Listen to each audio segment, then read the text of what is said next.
እውነት እንዲያው ካፋቸው ምን አይነት ነገር ነው የሚወጣው? አምላክን የሚያክ ነብይ አይደለም ባይዞ የተሳደቡት አንድ ነብይ አይደለም። ነብይ ብለን የምናስበውን ወይም ደግሞ ሐዋርያ ብለን የምናምነውን አይደለም። ጌታችን አምላካችን እሱም ክርስቶስን ነው የተሳደቡት፣ እግዚአብሔር ነው የዘለፉት።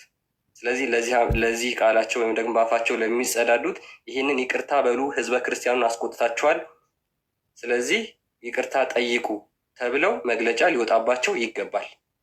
አለበለዚያ ህዝበ ክርስቲያኑ እነዚህን በርብርብ ፍትህ እንዲሰጥ ማድረግ የሁላችንም ኃላፊነት ሆኖ ይቀጥላል ማለት ነው።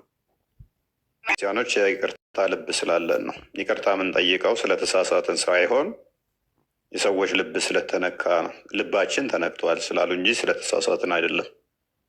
የተሳሳትነውን ይህን ካሉን መረጃ ማምጣት እንደምንችል ስለምናውቅ ማለት ነው። የተሳሳትነው ሊኖር አይችልም። አሁን ይህንን ትልቅዬ ኡስታዝ በመጅሊስ ደረጃ ታላቅ የሆነ ኡስታዝ ማለት በእድሜ ማለት ነው እንግዲህ ፊቱ ራሱ ተሸብሽቧል። አይ ቲንክ እድሜ ጠገብ ስትሆኑ የሚያሳዩ ምልክት ነው አይደለ? እና የሚያህል ኡስታዝ እግዚአብሔር ህጻናትን በእንደዚህ አይነት ደረጃ የሚናገሩ በእንደዚህ አይነት ኡስታዞች እኛ ላይ መግለጫ ይቅርታ ሲያወጡብን የይቅርታ አዋጅ ወይም ደግሞ እንትን ሲጽፉብን ማለት ነው። ይቅርታ ጠይቁ ሲሉን እነኚህ አካላት አያሳፍርም? ከምራ አያሳፍርም?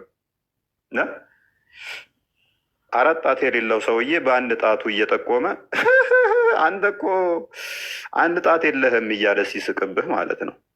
ራሱ እኮ አራት ጣት የለውም፣ አንድ ጣት ነው ያለችው።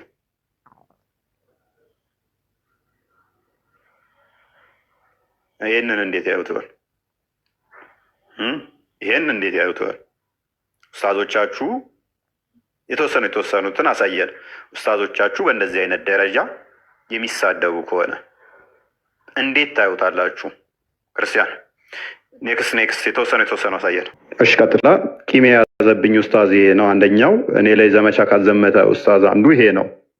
አላዋቂነቱን አንጥፈን ስናሰጣበትና ድራማ እንደሚሰራ ሲወጣበት ያደረገው ምንድነው? እሱ ወደ ፌስቡክ ሄዶ ከፖለቲከኞች ጋር አላይን አድርጎ እኔን ስም ማጥፋት ዘመቻ መስራት ነው።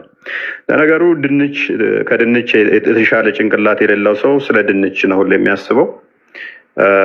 ያልተጻፈ መጽሐፍ ቅዱሳችን ላይ የሌለ ወይንም እኛ ማናምነውን ጠይቁን እንመልስላችኋለን።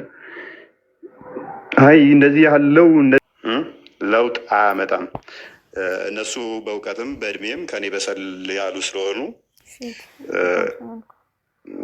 ሜቢ አስከፍቷቸው ከነበረ አይ ቲንክ አባይነህ ካሴን ይሁን ዘመድኩንን ትንሽ በደንብ ጫን ብዬ ደጋግሜ ሰርቼባቸዋለኝ። የዛሬ ዓመት ምናምን አካባቢ አይ ቲንክ እንደዛ ዓመት በፊት ሰዎች በአቋም ይለያያሉ፣ ያ እንለያያለን። እስቲል አሁን የሚመችዋል ወይ? እንደዚያ የእነሱን ሀሳብ 100% ትቀበላለህ ወይ? ነው ምቀበለው ይኖራል፣ ማልቀበለው ይኖራል። እንደዛ ነው ከእነሱ ጋርም ያለኝ ማለት ነው።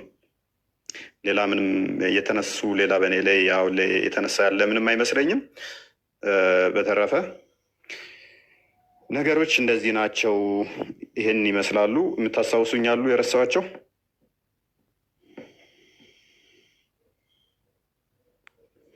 አይ ቲንክ እንግዲህ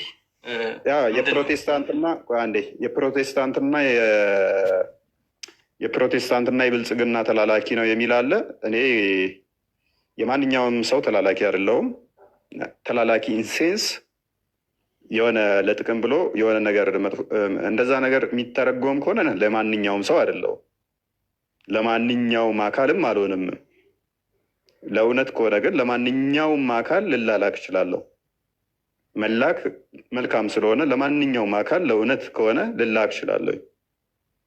ነገር ግን የሆነ ኢንተረስትን ለማሟላት ብዬ የሆነን አካል ከፕሮቴስታንቶች ጋር ጤናማ እይታ ነው ያለኝ፣ ጤናማ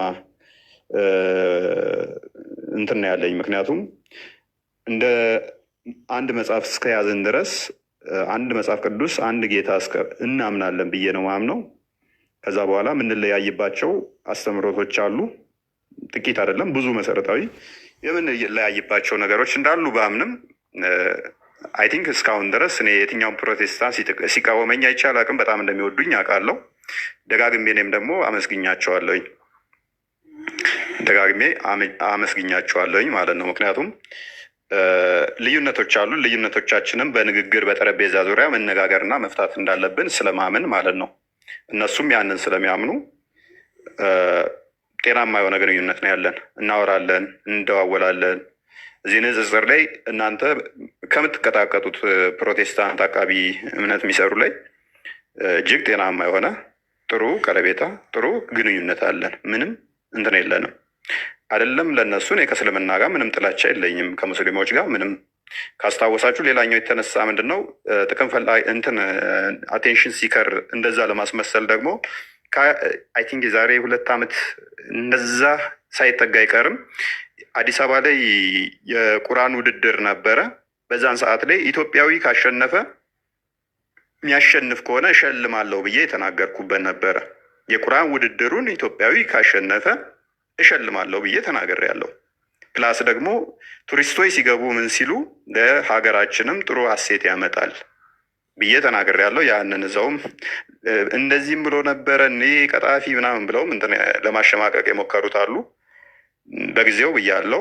እስቲል አሁንም ብል የሚከፋኝ አይደለም። እንደው አዲስ አበባ ላይ የሆነ መጅሊሱ የቁርአን ውድድር አዘጋጅቶ እንዳለም ኢትዮጵያዊ ባያሸንፍ ያንን ውድድር እንትኑ በቃ ቱሪስቶች ቢገቡ ለሀገሪቷ ጥሩ የገቢ ምንጭ ይሆናል ማለትም ሰዎቹ ቱሪስቶች ሲገቡ፣ ነጮቹ ሲገቡ ጥሩ ገቢ ይመጣል ለሀገራችን። ይሜ ጥሩ ነው ማለቴ ጥፋት መስሎ አልታየኝም። ብዙም ጥፋት ከመሰላችሁ እና ያን የምታራግቡት ደስ እንዳላችሁ ጥፋት መስሎ አልታየኝም ግን